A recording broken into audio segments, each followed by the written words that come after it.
Hello students, आज हम BA part प्रथम वर्ष के अंतर्गत अपने अध्याय सामाजिकरण सोशलाइजेशन के अंतर्गत सामाजिकरण के सिद्धांतों के बारे में जान रहे हैं।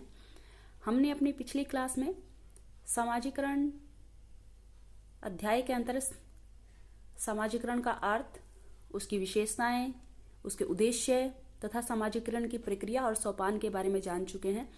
आज हम जान रहे हैं समाजीकरण के सिद्धांत क्या है, जिसके अंतर्गत विभिन्न विद्वानों ने अलग अलग सिद्धांत दिए हैं। हम सबसे पहले जानेंगे मीड ने समाजीकरण का क्या सिद्धांत दिया है। जीएस मीड ने अपनी पुस्तक माइंड, सेल्फ एंड सोसाइटी में समाजीकरण का सिद्धांत दिया है। समाजीकरण के सिद्धांत के अंतर्गत मीड का मत है कि आत्म चेतना स्वयं की संरचना का आधार है, जो कि सामाजिक अंतःक्रिया के कारण उत्पन्न होती है। इस स्वयं के विकास के संबंध में मीड का कहना है कि इसकी उत्पत्ति और जो विकास है वो सामाजिक अनुभवों और क्रिया की प्रक्रिया से होता है। मीड का मानना था कि जन्म के समय जो बालक जो होता है, बच्चा जो होता है, वो एक जैविकीय प्राणी मात्र होता है। उसमें बौद्धिक क्षमता का अभाव होता है। उसकी क्रियाएं उस समय आंतरिक प्रेरणाओं से प्रेरित होती हैं। जैसे जैसे वह धीरे धीरे समाज के संपर्क में आता है, संपर्क के कारण उसमें समझ आने लगती है कि उसे लोगों के साथ किस प्रकार का व्यवहार करना चाहिए, अथवा लोग उससे कैसे व्यवहार की अपेक्षा कर रहे हैं। इस स्थिति में भाषा एक माध्यम बनता है, यानी कि भाषा की आवश्यकता होती है। भाषा की सहायता से ही बच्चा जो होता है वह दूसरों की भूमिकाओं को अपनाता है। उदाहरण के लिए अगर हम देखें कि बच्चा खेल में दूसरों की भूमिकाओं को अपनाता है, जैसे हमने भी अनुभव किया होगा, देखा होगा, या अपने बचपन में हमने भी ऐसे खेल खेले होंगे कि माता पिता बनकर हम गुड्डे गुड़ियों को प्यार करते हैं, उनको नहलाना धुलाना खाना खिलाना आदि के कार्य करते हैं।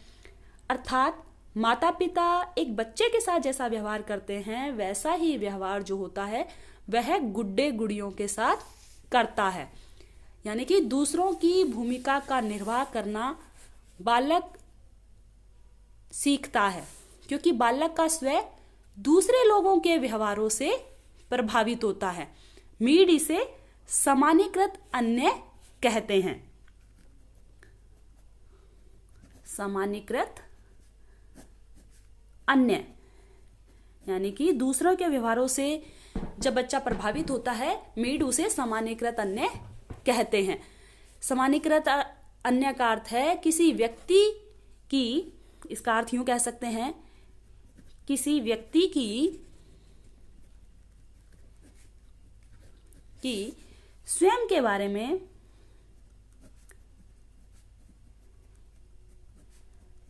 बारे में उस धारणा से है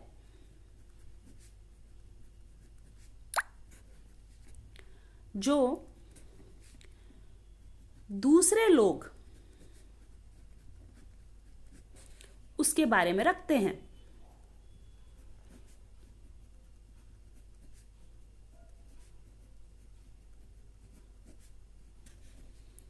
यानी कि सामान्यीकृत अन्य किसे कहा है? किसी व्यक्ति की स्वयं के बारे में वह धारणा जो दूसरे लोग उसके बारे में रखते हैं। इस प्रकार स्पष्ट है कि दूसरे लोग एक व्यक्ति के बारे में जो अपेक्षाएं रखते हैं और उसके बारे में जो निर्णय लेते हैं, उसका जो अभ्यांतरीकरण होता है बालक कर लेता है, उसे ही सामान्यीकृत अन्य कहा जाता है। मीड ने आत्म चेतना के विकास को स्पष्ट करने के लिए दो शब्दों को दिया, मैं यानी कि आई और मुझे।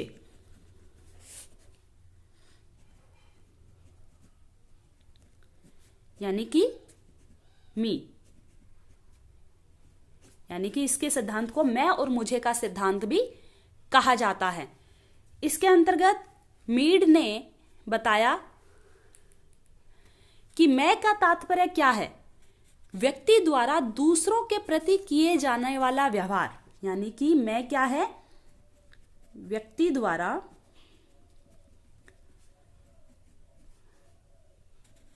दूसरों के प्रति किए जाने वाला व्यवहार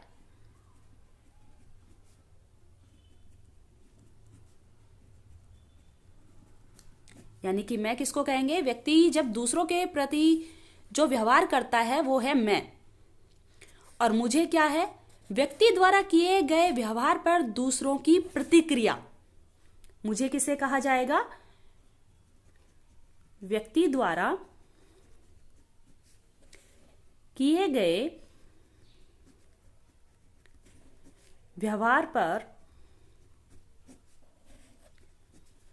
दूसरों की प्रतिक्रिया।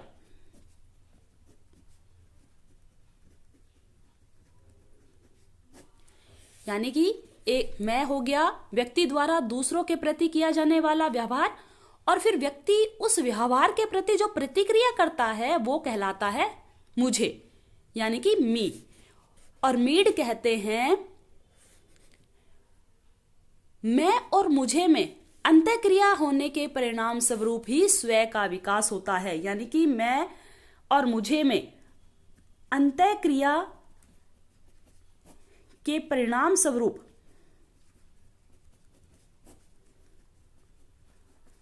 स्वयं का विकास होता है।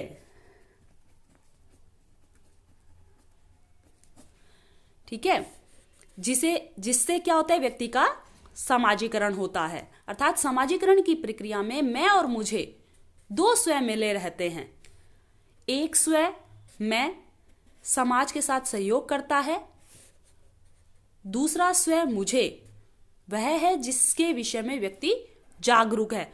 अब इसको अगर हम एक एग्जाम्पल के माध्यम से समझें, कोई भी सामूहिक कार्य करते समय व्यक्ति अन्य लोगों के विचारों को जान लेता है और अनेक विचारों को समझकर यह भी जान लेता है कि लोग उससे क्या उम्मीदें रखते हैं, क्या अपेक्षाएं रखते हैं, और उन अपेक्षाओं के अनुरूप ही व्यक्ति जो होता है प्रतिक्रिया करता है। तभी वह समाजीकृत व्यक्ति बनता है। इसमें मैं और मुझे दोनों में स्वयं का सम्मिलित रूप निहित होता है। दूसरे शब्दों में हम इसे इस प्रकार भी स्पष्ट समझ सकते हैं कि समाजीकरण की प्रक्रिया में मैं और मुझे के मध्य जब अंतःक्रिया होती है उससे स्वयं का विकास होता है। ठीक है, यदि व्यक्ति दूसरे के व्यवहारों के अनुरूप व्यवहार नहीं करता है तो उससे उसका व्यक्तित्व का सही रूप से विकास नहीं होगा, और संघर्ष से बचने के लिए यह आवश्यक है कि मैं और मुझे को इस रूप में स्वीकृत किया जाए जिससे व्यक्ति का स्वयं विकसित हो सके। सारांश रूप से हम ये बात कह सकते हैं स्टूडेंट्स कि मीड के मत में जो होता है समाजीकरण का तात्पर्य स्वयं का विकास है। स्वयं की उत्पत्ति किससे होती है, सामाजिक अनुभव और सामाजिक अंतःक्रिया से होती है, जिसके लिए क्या होता है, भाषा का ज्ञान होना भी आवश्यक होता है, क्योंकि भाषा के माध्यम से भी हम जो होता है दूसरों से अंतःक्रिया करते हैं और दूसरे की बातों को समझ सकते हैं। क्योंकि अगर दो व्यक्ति जो अलग अलग भाषाओं के हैं वो नहीं समझ पाएंगे कि एक व्यक्ति दूसरा उससे क्या कहना चाहता है, इसलिए भाषा का ज्ञान होना भी आवश्यक है। तभी हम दूसरों की विचारों को समझ पाएंगे कि सामने वाला व्यक्ति जो है हमसे क्या उम्मीदें, क्या अपेक्षाएं रखता है, तभी हम उसके अनुसार व्यवहार कर पाएंगे। इस प्रकार स्वयं दूसरे लोगों के व्यवहार से प्रभावित होने लगता है, जिसे सामान्यीकृत अन्य कहा जाता है। तब व्यक्ति में आत्मचेतना का विकास होता है, और इसी आत्मचेतना के विकास में मैं और मुझे जो दो शब्द जो है हमारे बहुत ही महत्वपूर्ण हैं, यानी कि मैं दूसरों के प्रति किया जाने वाला व्यवहार और मुझे व्यक्ति द्वारा किए गए व्यवहार पर दूसरों की प्रतिक्रिया, और इसके बीच अंतःक्रिया से जो होता है स्वयं का विकास होता है, अर्थात व्यक्ति का सामाजीकरण होता है। तो ये तो था मीड का मैं और मुझे का सिद्धांत, जो उन्होंने अपनी पुस्तक माइंड, सेल्फ एंड सोसाइटी में दिया है। तो स्टूडेंट, आज की क्लास में हम यहीं तक समझेंगे। कल की क्लास में हम समाजीकरण के सिद्धांत के अंतर्गत चार्ल्स कूले के सिद्धांत को जानेंगे।